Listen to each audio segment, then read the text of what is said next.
도이체방크가 미 연준이 기준금리 인상폭을 너무 과도하게 높이게 되게 된다면 그에 따라서 이제 실물 경제의 침체세가 발생이 되게 된다. 그것이 다가오고 있다. 대비를 해야 된다라는 내용의 고객들에게 보내는 이제 메일을 적었대요. 그래서 그 내용이 정말 어느 정도의 신뢰도를 갖는 것인지 숫자로 표현된 경제지표의 원인과 결과 분석을 통해서 살펴보고, 시장에서는 계속해서 주목하는 게 이 미 연준의 기준금리 인상이 발생되게 된 원인, 미국의 물가 급등 현상. 그래서 시장에서 제일 관심을 갖는 핵심어에는 미국 물가 상승세의 피크아웃 시기, 요거예요. 미국 물가의 상승세가 언제쯤 꺾이게 되게 될까. 그렇지만 오늘 내용을 통해서 우리가 주목해야 되는 것은 미국 물가의 피크아웃 시기를 논할 시기는 아니고, 그리고 미국의 물가가 어느 정도 상승세가 더 진행이 되더라도 그게 큰 문제가 아니라 우리가 당장 주목해야 되는 것은 미국 물가의 피크아웃이 아니라 미 달러가치 강세 현상의 피크아웃을 우리는 주목해야지 된다. 이 부분이에요. 오늘 이제 전달드리는 내용은. 그래서 이제 본 내용을 들어가게 되면, 어저께 이제 배포된 뉴스를 보게 되면, 도이체방크 대규모 경기 침체가 오고 있다. 자기네들의 고객들에게 보낸 메일을 통해서 미 연준의 인플레이션 율 상승 현상을 억제하기 위해서 긴축 고삐를 바짝 재개되게 되면서 이 경기 침체가 나타나게 된다. 더욱이 코로나19 팬데믹으로 공급망 병목 현상이 진행되고 있는 가운데 러시아와 우크라이나의 전쟁으로 물가 상승세를 자극하고, 거기다 최근에 중국의 이제 사회적 거리두기의 강력한 진행으로 이와 같은 물가 상승세가 더욱더 자극되고 있다라는 것을 이제 주장하고 있는 거예요. 그래서 이 도이체방크에서도 주장하는 바는 결국은 요약하게 되면 공급망 병목 현상과 러시아와 우크라이나의 전쟁과 상하이 봉쇄, 베이징 봉쇄까지 가게 되게 되면 물가의 상승세가 계속해서 자극받게 된다라는 건데, 요 내용은 우리가 지난 이제 공개 방송을 통해서 이미 살펴봤었던 얘기예요. 무슨 말이냐면 이 시각적으로를 통해서 이미 우리는 살펴봤었죠. 러시아와 우크라이나의 군사적 충돌은 2022년 4월에, 여기까지는 3월까지고요. 2월이었죠. 2월 24일에야 미국의 물가가 7.9%나 급등한 이후에서야 발생이 된 얘기예요. 중국의 최근 상하이 봉쇄를 말한다고요. 미국의 물가가 8.5%까지 이미 급등한 0.1%에서 7.9%로 급등하게 된 게 지금 미국 물가 급등세의 핵심이지, 미국의 물가가 이미 7.9%에 도달했을 때 러시아와 우크라이나의 군사 충돌, 미국의 물가가 8%를 넘어섰을 때 중국의 상해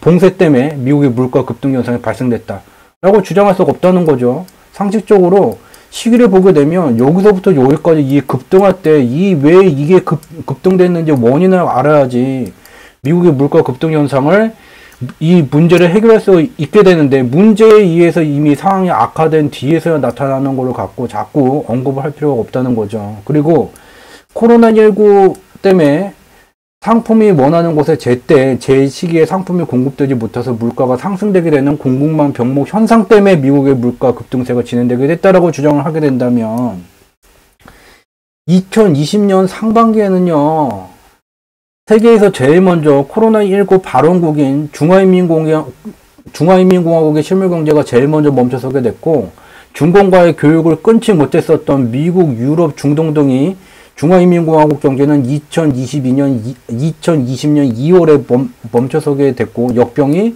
근원지에서 시간이 흐른 다음에 4월이 되고 난 다음에 미국, 유럽, 중동 등이 감염이 되게 되면서 실물경제가 멈춰서게 됐죠. 공급망 병목 현상이 제일 심했던 시기는 바로 이 미국의 실물경제가 멈춰서고 세계 주요 국가들의 실물경제가 멈춰섰었던 2020년 상반기예요. 공급망 병목 현상 때문에 미국의 물가 급등 현상이 생겼다면, 공급망 병목 현상이 지금보다 더 안 좋았었던, 최대로 악화되어 있었던 2020년 상반기의 물가 실적을 봐보세요. 1%, 0% 수준이었어요. 공급망 병목 현상 때문에 지금의 미국의 물가 급등 현상이 발생되는 원인이라고 말할 수가 없다는 거죠. 이와 같은 분석은 분석이라고도 말하기 창피할 정도의 상식이에요. 급등한 다음에 러시아와 우크라이나 전쟁 때문이란다. 야, 공급망 병목 현상 때문에, 야, 지금보다 공급망 병목 현상이 2020년 상반기에 굉장히 안 좋았어. 왜? 실물 경제가 완전히 셧다운 됐었잖아, 다. 야, 실물 경제가 아예 셧다운 되게 되면서 공급이고 나발이고 전혀 안 되던 그 시기보다 지금이 공급망 병목 현상이 더 심하다고 너가 말할 수 있겠냐? 말한다면 양아치지. 이와 같이 미국의 물가 급등 현상의 원인은 공급망 병목 현상 때문도 아니요. 러시아와 우크라이나의 군사 충돌 때문도 아니고 최근에 중화인민공화국의 상하이 셧다운 때문도 아니죠. 바로 여기 그림에서 볼 수 있듯이 여기서부터 여기까지 급등이 나타나게 됐고 잠시 5%대에 머물다가 다시 한번 격한 급등세가 진행되고 있는 것이고 2021년 7월에 저희는 공개방송을 통해서 미국의 물가의 상승 현상이라는 것이 미 연준이 말하는 것과 같은 일시적인 현상이 아닌 추세적인 현상이다라는 것을 공개방송에서 이미 다룬 바가 있었죠. 미국의 물가가 5%대에서 머물고 있었을 때가 미국의 물가 급등세를 제어하기 위한 매우 최적화된 골든타임이었어요. 단순히 이때 보유자산 매입 규모만 줄였더라도 지금과 같이 급등세가 가속되는 현상은 나타나지를 않았겠죠. 그 골든타이밍을 놓친 거예요. 그렇기 때문에 도이체 방크가 이와 같은 이유 때문에 공급망 병목 현상 때문에 러시아와 우크라이나 전쟁 때문에 최근에 중공의 셧다운 때문에 미국 물가의 급등세가 더 진행되게 되고 이에 따라서 기준금리 인상폭, 미연준의 기준금리 인상폭이 더 격해지게 될 것이고 그에 따라서 실물경기 침체세 다 끝났다. 주장하는 것이 출발에서부터가 말이 되지 않는다는 것을 우리는 확인해 볼 수가 있게 되죠. 근데 여기서 오늘 공개방송에서 이제 주목해야 되는 내용은 이 내용이 아니에요. 여기 보게 되면 2020년 상반기, 특히 2020년 4월에 미국의 실물 경제가 멈춰서게 됐고, 미국은 매우 적극적이고 과감하게 창의적으로 코로나19 경기부양 통화정책을 통해서 특히 미 연준은 경기부양 통화정책을 통해서 미국의 실물 경기를 매우 단기간에 정상화 가능한 수준까지 만들어놨죠. 실업률이 급격히 이제 하향 안정세가 진행되고 있고 미국의 기업 이익은 2021년 2분기서부터 코로나19 발생 수준을 넘어서고 있고 미국의 실물 경기 성장세의 핵심 성장 동력인 부동산 경기는 이미 2020년도서부터 코로나19 발생 수준을 넘어서게 됐고 여기에 2020년 3분기에는 실물 경제가 멈춰서게 되면서 자동차의 엔진 회전 속도와 같은 RPM과 같은 의미를 갖게 되는 미 달러의 통화 유통 속도의 침체 현상이 진행이 됐었는데 3분기에 침체 현상이 종결되는 현상이 나타나게 됐어요. 즉 미국 경제는 2020년 3분기서부터 개선되기 위해 최소한으로 요구되는 하한 임계 수준의 미달러 유동성 규모가 갖춰져 있었다는 거죠. 그 뒤에 시간이 누적됨에 따라서 이와 같이 매우 빠르게 돈의 가치가 떨어짐에 따라서 물건의 가치가 상승하는 현상이 나타나게 됐어요.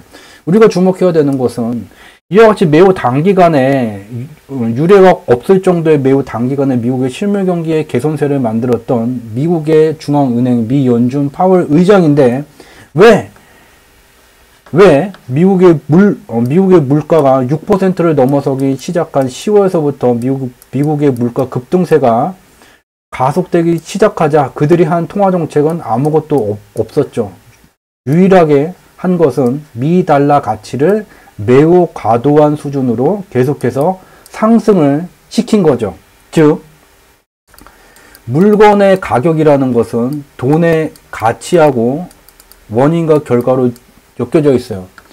돈의 가치가 올라간다는 것은 1달러를 갖고 더 많은 물건을 살 수가 있기 때문에 물건의 가치가 떨어지게 되고 돈의 가치가 떨어지게 되면 반대로 물건의 가치가 올라가게 돼요. 여기서 지금 미국 경제에서 나타나고 있는 현상은 물건의 가치가 급속히 올라가는데도 불구하고 미 달러 가치도 같이 급속도로 올라가는 현상이 진행되고 있는 것이죠.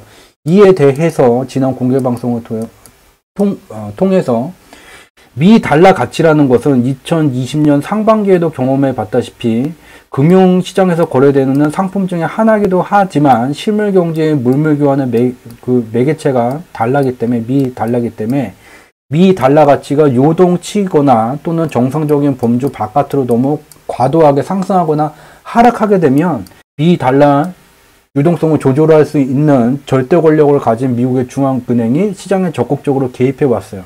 근데 물건의 가치가 상승하는데 돈의 가치가 상승하는 기이한 현상이 진행되고 있음에도 불구하고 이에 대해서 미 연준은 아무런 조치를 취하고 있지 않죠. 그 말은 이 조치를 취할 수 있는 곳에서 이것을 방관했거나 미 달러 가치를 강세 현상을 유도했다. 왜? 물가의 급등세가 진행되는데 급등세의 실적 감도, 증가세를 떨어뜨리기 위해서는 인위적으로 돈의 가치를 강세로 만들게 되게 되면 이와 같이 상승 감도가 떨어지고 만약에 이와 같은 미 달러 가치 강세 현상의 조작 현상이 없었다면 아마 지금 미국의 물가는 9%를 넘어서 10% 수준까지도 지금 올라가 있을 거예요.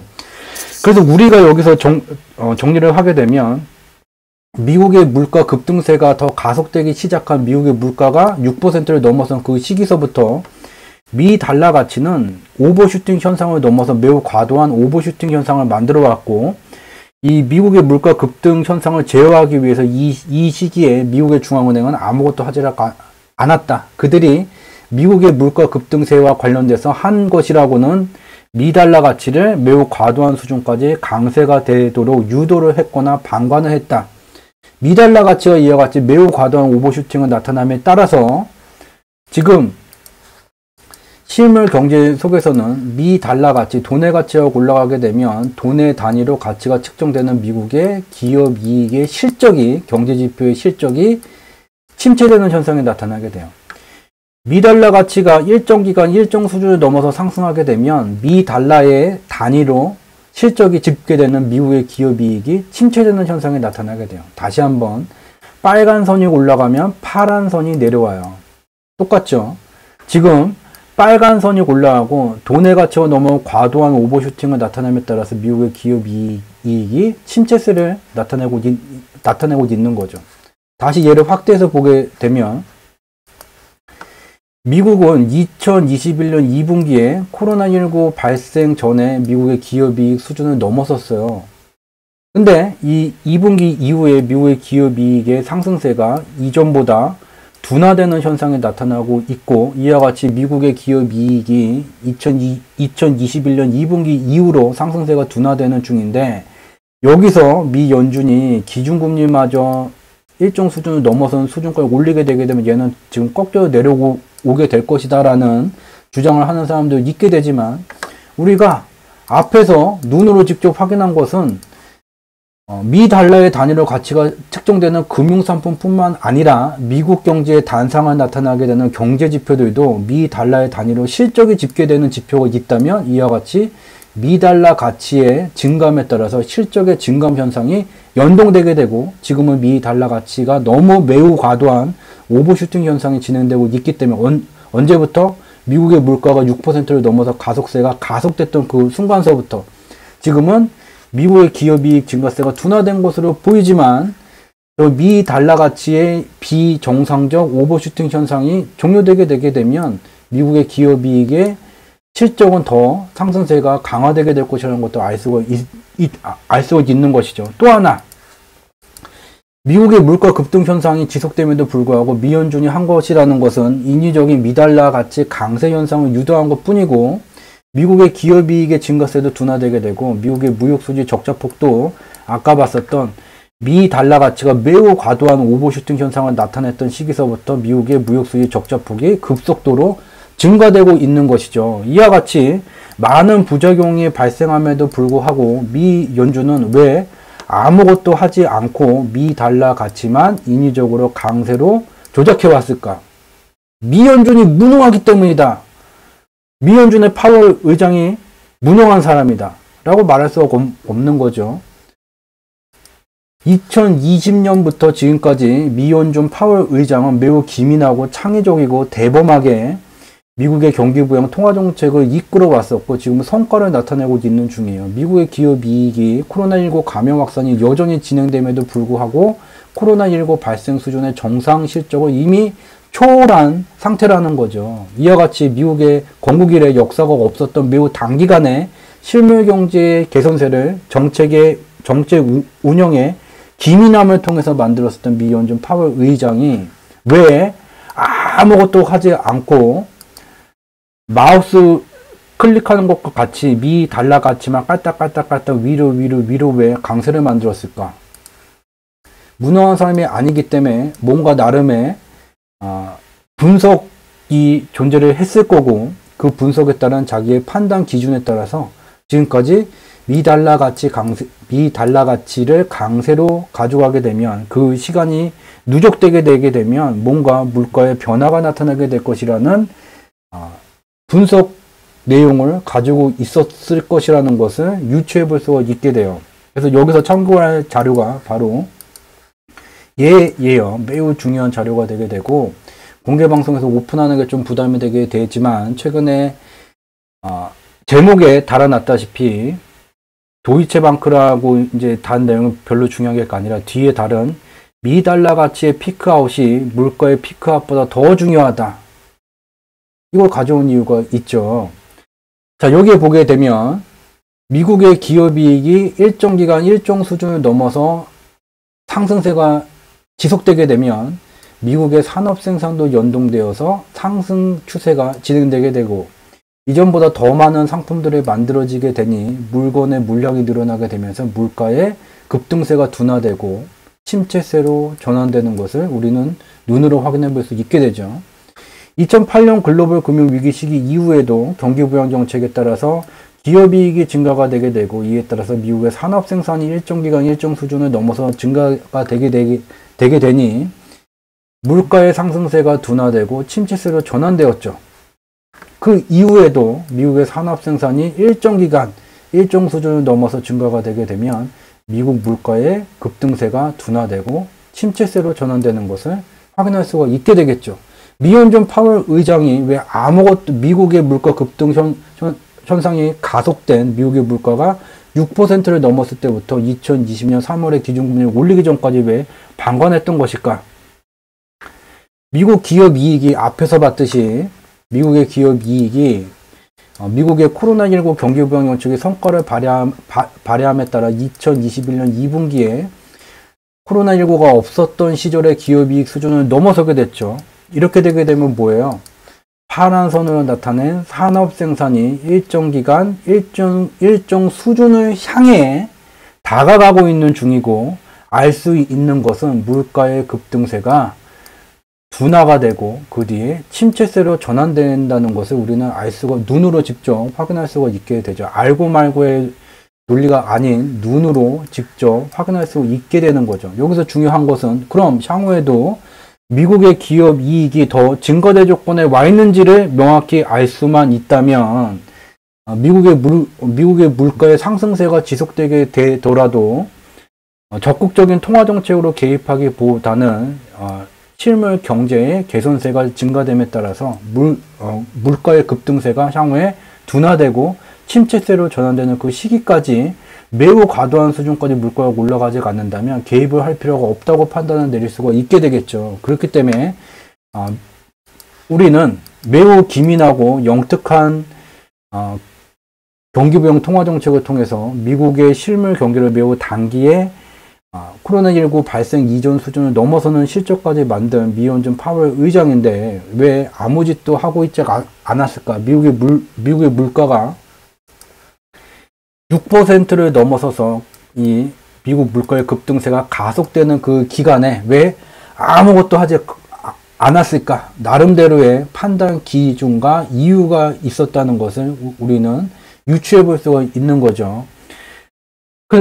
그리고 또 하나 이제 주목해야 되는 것은, 그거는 이제 그렇다고 쳐요. 근데 이제 미국의 물가 급등 현상이 지속되고 미국의 기업이 증가세가 진행되고는 있지만, 아직도 미국의 물가 급등세를 적극적인 시장 개입이 아닌 실물 경제 자체적으로 제어할 수 있는 수준까지 가기에는 시간이 더 요구되기 때문에 이제는 미 연준이 적극적으로 이제 개입을 하려는 거죠.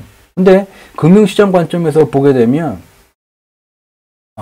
매우 재미난 현상을 또 하나를 확인할 수가 있게 돼요. 물건 가격이 상승하는데 돈의 가치와 같이 상승하는 것도 원인과 결과, 인간성이 깨진 거고, 그리고 미 달러가 오버슈팅 현상을 넘어서 매우 과도한 오버슈팅 현상이 진행되게 된다면 앞서서 봤듯이 미국의 기업이익이라는 경제지표의 실적을 보게 됐듯이 미 달러의 단위로 가치가 측정되는 그러한 지표들의 실적이 감도가 떨어지거나 또는 이제 상승세가 둔화되거나 하락세가 강화되는 현상이 나타나게 되죠. 금융시장은 이와 같이 미국의 물가 급등세에 연동되어서 미 달러 가치가 매우 과도한 오버슈팅 현상을 나타내는 기간에 주요한 금융상품, 미 달러의 단위로 가치가 측정되는 금융상품들의 가격이 하락하는 현상이 진행이 되게 됐고, 또 하나 매우 중요한 것은 코로나19 감염 확산으로 글로벌 금융시장에 폭락 현상이 나타나게 될 때에 미 달러 선물이 상승했었던 상한 수준에 지금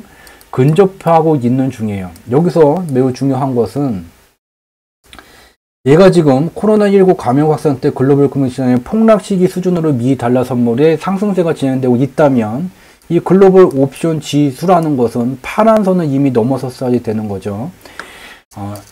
이전의 내용을 이제 참고를 안 하셨던 분들을 위해서 잠시 설명을 드리자면 여기 글로벌 옵션 지수라는 것은 한 달 단위로 글로벌 금융시장에서 발생되는 변동성을 반영하는 지표가 되게 돼요. 글로벌 금융시장에서 하방 변동성이 격화된다면 옵션 지수는 파란 선을 향해서 상승하게 되고 상승세가 강화되게 된다면 빨간 선을 향해서 내려가게 돼요.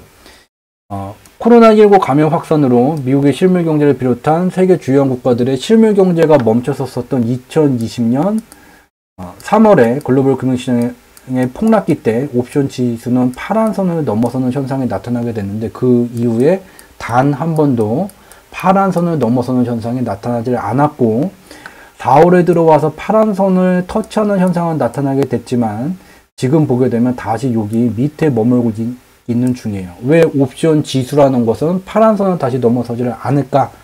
앞서서 봤죠. 2020년 3분기서부터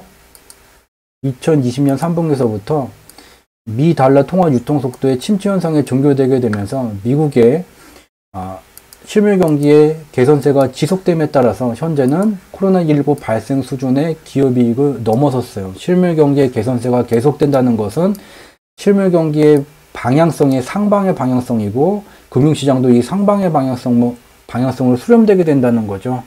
그렇기 때문에 무리하게 하방 베팅으로 무리한 수준까지 하방 포지션을 가져가게 된다면 글로벌 금융시장에서 거대 자금을 운영하는 투자 조직들을 통칭해서 한머니라고 이제 부르게 되게 되는데 이 한머니들은 서로 간의 이제 공격을 통해서 방향성에 위배되는 무리한 수준까지 베팅을 한 이들을 잡아먹게 되게 돼요. 미 연준은 결국에는 이와 같이 미국의 무역 수지가 미 달러 강세의 매우 과도한 오버슈팅 현상으로 미국의 무역 수지 적자폭이 급격히 악화되게 되고 기업이익의 실적 증가세도 둔화되게 되는 이 상황 속에서도 미 연준이 기다려왔다는 것은 공급망 병목 현상이 일시적이라고 판단 내린 그 이유 중에도 이것이 판단 기준에 들어가게 되는 거죠. 기업이익이 미국의 정책에 의해서 추세적으로 일정 기간 일정 수준을 향해서 증가세가 이미 진행되고 있고 산업생산도 증가세가 진행되고 있다면 일정 기간이 더 경과되게 되면 미국의 물가 급등세는 자연적으로 둔화 내지 침체세로 전환되게 될 것이다. 그때까지 시간만 버티면 되게 된다. 근데 그 시간이 정확히 계산을 하지 못했던 거고 결국은 어쩔 수 없이 일정 기간 인위적으로 개입을 해야 되겠죠. 그래서 여기서 도이체방크가 주장하는 바와 같이 미국의 물가 급등 현상을 제어하기 위해서 미 연준이 기준금리를 무리한 수준까지 올리면서 실물 경기를 죽일 이유가 없다는 거죠. 미 연준이 지금까지 해온 바와 같이 소극적인 개입을 통해서 시간을 더 누적해 주게 된다면 미국의 기업이익이 추가적으로 더 증가되게 되고 미국의 산업 생산이 추가적으로 더 증가되게 되면 늘 그래 봤듯이 물가의 상승세가 둔화되고 침체세로 전환된다는 것을 알 수가 있고 여기에 돈나무 언니도 최근에 앞뒤 다 빼고 이와 같은 설명을 다 빼고 미국의 물가가 언젠가 획기적으로 내려가게 될지도 모른다라는 또 발언을 한 바가 있죠. 같은 맥락에서 주장을 한다고 봐요.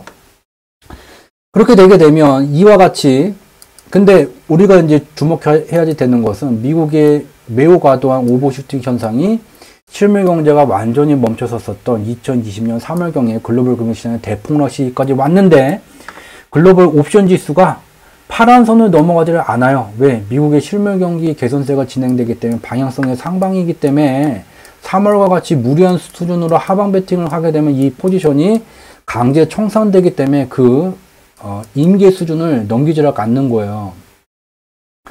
근데 우리가 주목해야 되는 것은 얘가 지금 여기에 2020년 3월 수준에 다가왔다는 거죠. 시장에서는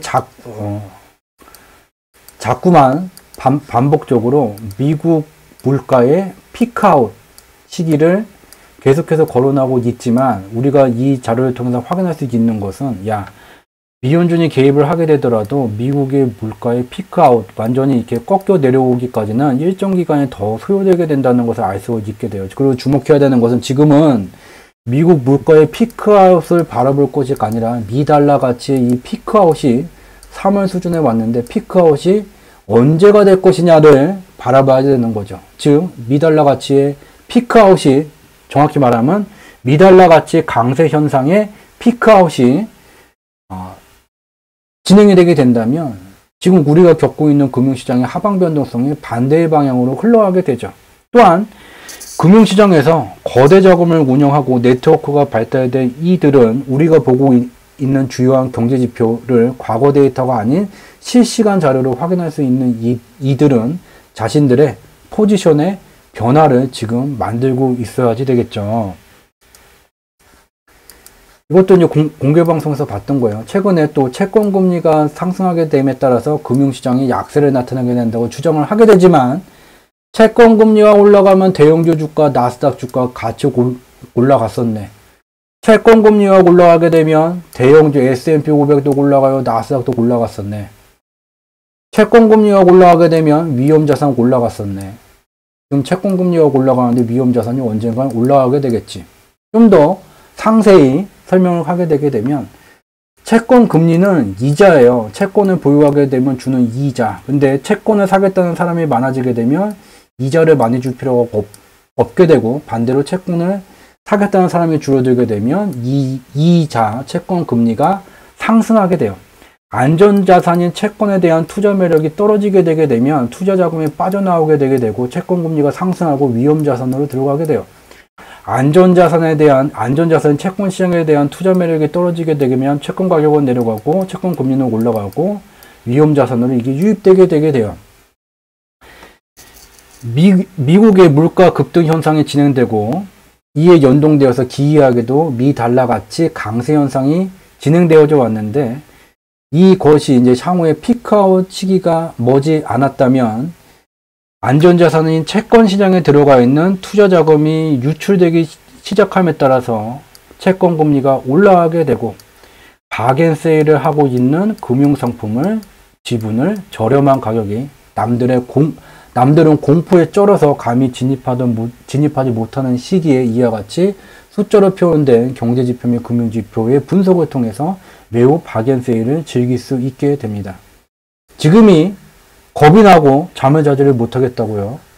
그런 시기는 늘상 반복되어져 왔고 여러분들의 대다수가 공포를 느꼈던 그 시기가 바로 기회의 시기였다는 것.